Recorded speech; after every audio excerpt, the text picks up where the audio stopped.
नमस्ते। मैं अरुण गोडबोले। आप देख रहे हैं मेरा चैनल अरुण गोडबोले।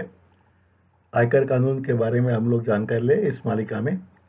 उसका आज एपिसोड नंबर 13 है। पिछले एपिसोड में यानी पहले 12 एपिसोड होने के बाद में एपिसोड नंबर 12A में हमने 9 से 12 तक जो भाग हुए इसके मालिका के, उसके बारे में जो भी आपकी शंकाएं ही उसके बारे में हमने खुलासा कर दिया और भी कोई बातें बता दी। और 9 से 12 तक के वीडियो में हमने देखा कि कौन कौन से खर्चे बिजनेस या प्रोफेशनल इनकम निकालने के लिए डिडक्शन मिलता है उनका, वो उसके छूट मिलती है और वो डिडक्ट करने के बाद ही आपका उस सोर्स से इनकम कंप्यूट किया जाता है। तो चलो हम आगे चलते हैं। और जैसे कि प्रावधान इनकम टैक्स एक्ट में है कि कौन कौन से खर्चे वजह मिलेंगे, वैसे ही प्रावधान है कि कोई कोई जो खर्चे ऐसे हैं तो वो जब तक वो उनकी जो शर्तें रखी है इनकम टैक्स कानून के तहत, जब तक वो पूरी नहीं होती तो वो आपको छूट मिलेगी नहीं उसकी। तो उसकी बात हम शुरू करते हैं। और कुछ खर्चों के लिए लिमिट ही रखा है इनकम टैक्स एक्ट में कि इस लिमिट के ऊपर आपका उस कारण आपने खर्चा किया तो आपको वो डिडक्शन उसका नहीं मिलेगा। तो अभी हम ये बात करेंगे कि कौन से खर्चे डिडक्शन में मिलते नहीं है धंधा या व्यवसाय का इनकम तय करने के लिए इनकम टैक्स कानून के अंतर्गत। पहला है कि हर कोई व्यवसाय जो आदमी करता है उसको कानूनी तौर पे कोई कुछ न कुछ टैक्सेस देने पड़ते हैं और कानूनी तरफ से उसको कोई जिम्मेदारियां भी आती है। टैक्सेस का तो जीएसटी देना पड़ता है, कभी सेल्स टैक्स रहता है वो देना पड़ता है, कभी पहले एक्साइज ड्यूटी भी देनी पड़ती थी, कस्टम ड्यूटी देनी पड़ती है। तो उसके बारे में प्रावधान एक्ट में किया गया है।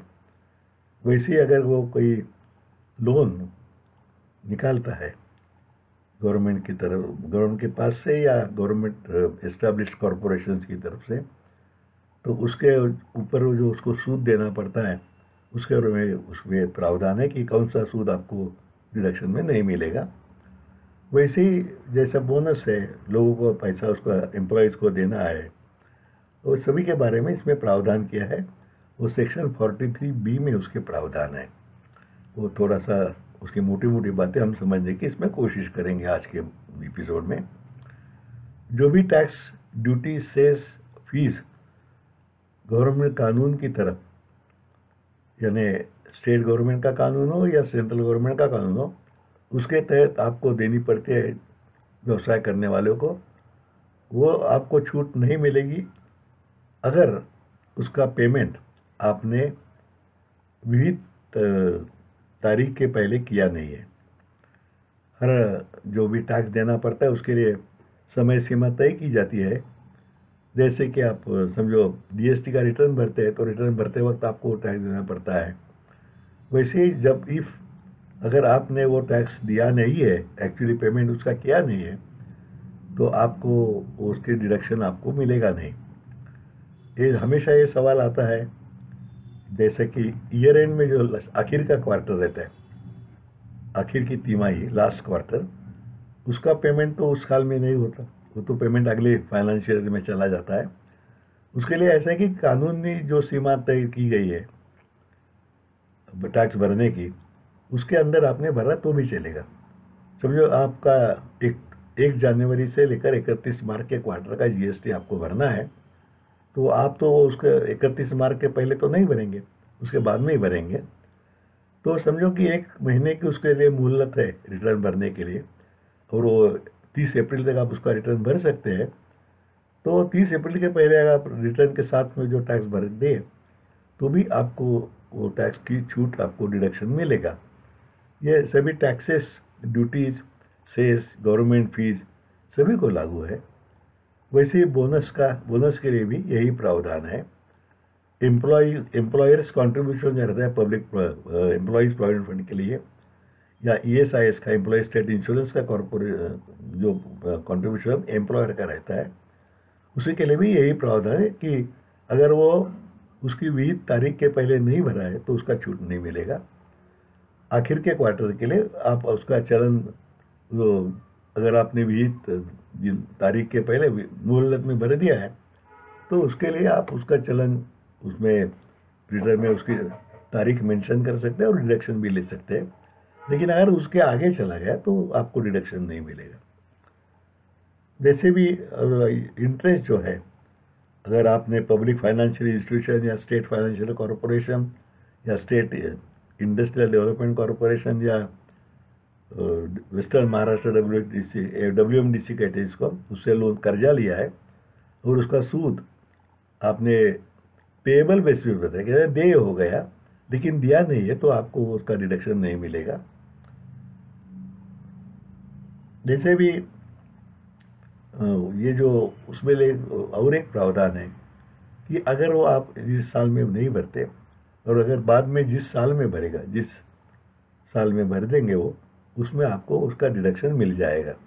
यानी deduction is not totally denied to you but it will be given only in the year of actual payment. इसके बारे में ये कानून में प्रावधान किया गया है। ये तो चीज़ें 43 कैपिटल बी, जैसे मैंने कहा कि बहुत सारे सेक्शन सब सेक्शंस हैं, तो 43 सेक्शन के कैपिटल बी सब सेक्शन में ये सब बताया गया है। सेक्शन का नंबर ही 43 कैपिटल बी दिया गया है। और 40 40 या 40 कैपिटल ए में और कोई खर्चों का जिक्र किया गया है जो उस सेक्शन के अंदर जो भी प्रावधान है उस हिसाब से नहीं हुआ या उस लिमिट से ऊपर हो गया तो आपको उसका डिडक्शन नहीं मिलेगा। तो उसका मोटी मोटी जो उसमें बातें जो दर्ज की गई है वो हम उसका डिस्कशन करेंगे। जैसे क्या है कि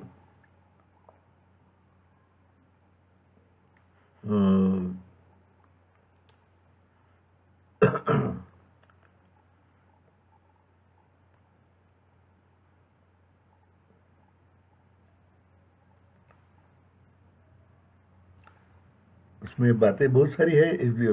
most of them they are applicable to in respect of the employees. आप जो आपके नौकरों को देते हैं उसके बारे में है। वो जो उसका हर एक के लिए उसको जो नियत तारीख है उसके पहले आपने अगर पेमेंट नहीं किया है तो उसका डिडक्शन आपको नहीं मिलता। और 40 कैपिटल A3 में और एक अलग सी प्रोविज़न है। धंधा चलाने में आपको हर तरह के खर्चे करने पड़ते हैं, तो आपको वो खर्चे कैश में करने पर पाबंदी लगाई गई है। 10,000 के ऊपर का जो पेमेंट है आपका, कोई भी खर्चे करें, समझो कोई आपने चीज़ खरीदी है या कोई खर्चा किया है, तो अगर वो खर्चा 10,000 के ऊपर एक वक्त में एट वन टाइम हो जाता है तो आपको वो अकाउंट पे चेक से ही करना है। अगर आपने ऐसा नहीं किया तो वो खर्चा आपके इनकम डिसाइड करने में आपको छूट उसकी नहीं मिलेगी। सिर्फ ट्रांसपोर्ट एक्सपेंसेस के लिए और गुड्स ट्रांसपोर्ट ऑपरेटर के लिए उसकी सब सीमा 30,000 रुपये रखी गई है। लेकिन अन्य सभी व्यवसायों के लिए 10,000 के ऊपर का खर्चा आपको अकाउंट पे चेक से ही करना पड़ेगा। अगर आपने नहीं किया तो आपको उसका डिडक्शन नहीं मिलेगा। पहले तो ये सीमा 20,000 तक थी, लेकिन बाद में 10,000 कर दी। और उसमें एक बात ध्यान देने लायक है कि एक वक्त में यानी एट वन टाइम 10,000 के ऊपर नहीं होना चाहिए। तो समझो आपको किसको 20,000 रुपये देना है और आपने आज 10,000 रुपये दिए और कल 10,000 रुपये दिए तो शायद आप इससे बच सकते हैं। लेकिन अगर एक ही दिन में, ऐसा भी कुछ लोग करते थे, एक ही दिन में दो अलग सी रिसीटें बना के दे देते थे, तो उसके ऊपर बहुत सारे कानून का डंडा पड़ गया उन पर और उनको प्रॉब्लम भी आ गई। तो ये आपको बात ध्यान में रखनी है। ये इसके पीछे गवर्नमेंट की सोच यही है कि ज़्यादा से ज़्यादा सभी व्यवहार कानूनी तरह से हो, उससे ब्लैक मनी जनरेट ना हो, इसीलिए ये सब अकाउंट पे चेक का प्रोविज़न कर दिया गया है। क्योंकि वो फिर उनके अकाउंट बुक्स में हर एक के आ जाएगा और फिर वो ब्लैक मनी का कोई गुंजाइश नहीं रहेगी, इसीलिए प्रावधान बनाया गया है।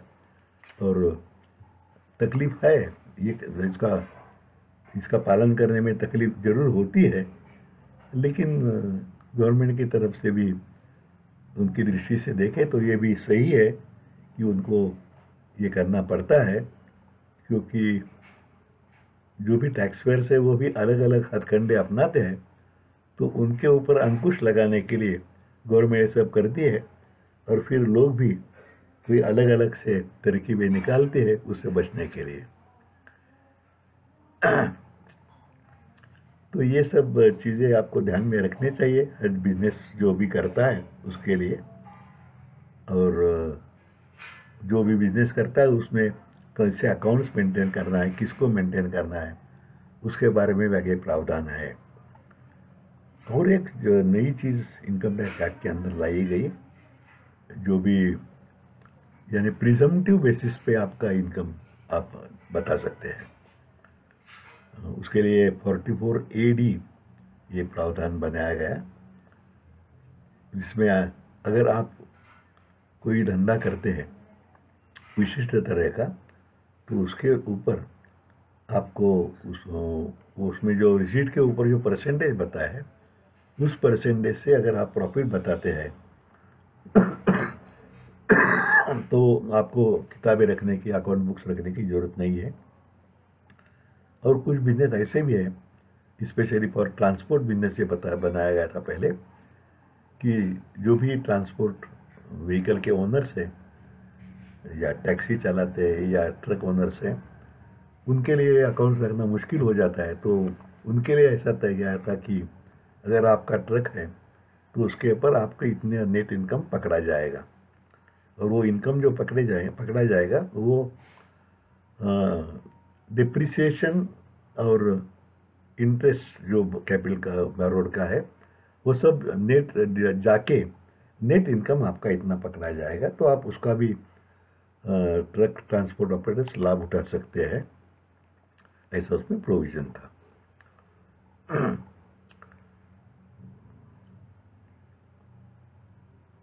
और भी एक प्रोविजन आगे आया है कि जो भी प्रोफेशनल्स है वो अगर अपने कुल आय से, कुल रिसीट से 50% प्रॉफिट बताते हैं तो भी चलेगा, you can use that provision. ऐसा एक प्रोविजन सिविल कॉन्ट्रैक्टर्स के लिए भी है कि जो भी सिविल कॉन्ट्रैक्टर्स है वो 8% प्रॉफिट रिसीट के ऊपर बताते हैं, नेट प्रॉफिट, यानी पूरा खर्चा, डिप्रिसिएशन, सूद बीत सब पूरा डिडक्ट करने के बाद में नेट प्रॉफिट बताते हैं, तो उनको भी 8% बताने पर कोई किताबें रखने की ज़रूरत नहीं है, और जो भी 8% प्रॉफिट बताएंगे वो डिपार्टमेंट एक्सेप्ट करेगा, ऐसा उसमें प्रोविज़न बनाया गया है। तो आज ये रुकेंगे, आगे बुक्स ऑफ अकाउंट्स का मेंटेनेंस की क्या प्रावधान इनकम टैक्स में है, कहाँ ऑडिट कंपलसरी है, ये भी बातें रखेंगे। और कुछ जो खर्चे हैं अलग से, उसमें और एक बात है ना कि जो भी कैपिटल एक्सपेंडिचर है वो आपको डिडक्शन में नहीं मिलता। ये हमेशा वाद का विषय रहा है, ये कैपिटल एक्सपेंडिचर है या नहीं है। और भी एक चीज़ है कि एक्सपेंडिचर अलाउ होने के पहले, जैसे हमने पहले एपिसोड में देखा पिछले, कि जो खर्चा है वो बिजनेस के लिए ज़रूरी है, यानी Holi necessary and exclusively for the purposes of business, और लिमिट में है वही आपको डिडक्शन में मिलेगा। तो उसके ऊपर भी बहुत सारे डिस्प्यूट्स होते हैं, कौन सा खर्चा कैपिटल एक्सपेंडिचर है क्या नहीं है, विदर अलाउेबल लिमिट के नेसेसरी है क्या नहीं है, इसके ऊपर भी चर्चा होते हैं। उसका जिक्र हम आगे एपिसोड्स में करेंगे। तब तक के लिए मुझे आज्ञा दीजिए, लेकिन एक आपके जो भी सुझाव है, आपके जो भी क्वेरीज है, शंका है या सूचनाएं हैं, वो आप मुझे मेरे 9822016299 इस मोबाइल पे या arun.godbole009@gmail.com इस मेल पे भेजते रहिए। और पसंद आया तो लाइक कीजिए, शेयर कीजिए आपके दोस्तों के साथ, और चैनल को भी सब्सक्राइब कीजिए। नमस्कार।